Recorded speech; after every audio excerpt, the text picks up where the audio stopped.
નમસ્કાર વિદ્યાર્થી મિત્રો, આજના વિડીયોની અંદર આપણે ધોરણ 9 વિશે ગણિતનું તારીખ 6/10/2025ના રોજ બનાસકાંઠા જિલ્લામાં લેવાયેલ પેપરનું સાચું સોલ્યુશન કરીશું. તો જે વિદ્યાર્થીઓને પેપર બાકી હોય એમના માટે આ પેપર આઈએમપી કહેવાય, તો એ પણ આ વિડીયોને જરૂરથી જોજો. ઓકે, તમારા જે બીજા મિત્રો છે એમને શેર કરી દેજો અને વિડીયોને અંત સુધી જરૂરથી જોજો. આ ઉપયોગી વિડીયો માટે આપણી ચેનલને સબસ્ક્રાઈબ કરજો. મિત્રો જુઓ, પહેલાં વિભાગ એમાં તમારે 15 ગુણનો વિભાગ એ હતો. એમાં તમને પહેલાં 4 MCQ આપેલા છે, જેમાં પહેલું છે પાઈ એ ખાલી જગ્યા સંખ્યા છે, તેમાં જવાબ આવે બી અસમય સંખ્યા. બીજું છે બહુપદી 9x ની 4 ઘાત ઓછા 7x ની 3 ઘાત વત્તા 5x નો વર્ગ વત્તા 6x ઓછા 10 એની ઘાત જાણવાની હતી. તો જે મોટામાં મોટી ઘાત હોય એ એની ઘાત થાય, એટલે ડી જવાબ આવશે, ડી 4. ત્રીજું, યામસંતલમાં ખૂણો XO y' અંદરના ભાગને કયું ચરણ કહેવાય?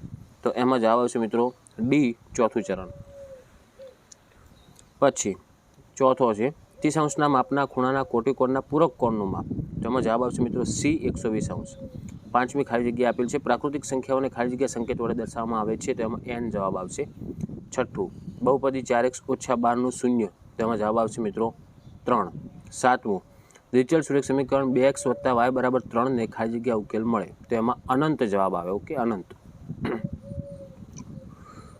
પછી આગળ આઠમું, 180° ખૂણાને ખાલી જગ્યા કહે, તો એમાં જવાબ આવશે સરળ કોણ. નવમું છે આપણે ખરા ખોટા, જેમાં નવમું છે દરેક પૂર્ણાંક સંખ્યા એ સમય સંખ્યા છે, તો આ ખરું થાય. 10મું, બહુપદી 7x ઓછા 3 એ સુરેખ બહુપદી છે, તો આ પણ ખરું થાય. 11મું, યામસંતલમાં સમક્ષિતિજ રેખાને y અક્ષ કહે છે, આ ખોટું થશે. પછી 12મું, જેમાં તમારે સમીકરણ આપેલ છે એને ax + by + c બરાબર 0 સ્વરૂપમાં દર્શાવવાનું હતું, તો આડાઅવળું સમીકરણ છે ને આ રીતનું દર્શાવાય કે 4x ઓછા 5y ઓછા 2 બરાબર 0. પછી 13મું, બિંદુ -3 અને -4 કયા ચરણમાં આવેલો છે? તો બંને માઇનસ કિંમતો આવે મિત્રો ત્રીજા ચરણમાં, તો ત્રીજું ચરણમાં જવાબ આવશે એમાં. પછી જોડકા આપેલા છે, જેમાં જુઓ 14મું કે સમતલના પરિણામ કેટલા હોય, તો 14માં જવાબ આવશે મિત્રો ઓપ્શન બી, 2. સમતલમાં 2 પરિણામ હોય. 15મું છે ઘનના કેટલા પરિમાણ હોય, તો ઘનના આવશે મિત્રો 3, તો એમાં સી જવાબ આવશે. 14માં બી અને 15માં સી. તો આ વિભાગ એનું સાચું 15 ગુણનું સોલ્યુશન થયું. પછી વિભાગ બીમાં જુઓ કયા દાખલા આવેલા હતા, તમે જે વિદ્યાર્થીઓને પેપર બાકી હોય એ સ્ક્રીનશોટ લઈ અને તૈયાર કરજો. જેમાં જુઓ વચ્ચેની 4 સમય સંખ્યાઓ, પછી P/Q સ્વરૂપમાં દર્શાવવાનો દાખલો આવે છે. પછી આગળ એનાથી જુઓ વિભાગ સીમાં તમારે સંખ્યા રેખા ઉપર વર્ગમૂળ 2 દર્શાવવાવાળો દાખલો, પછી સાદુરૂપવાળા, કિંમત શોધવાવાળા દાખલા, પછી કોઈ પણ 3 ઉકેલો મેળવવાવાળા દાખલા. બધા દાખલા એમપી છે, છઠ્ઠા પાઠના પણ દાખલા છે, તો એનો સ્ક્રીનશોટ લઈ રહેજો.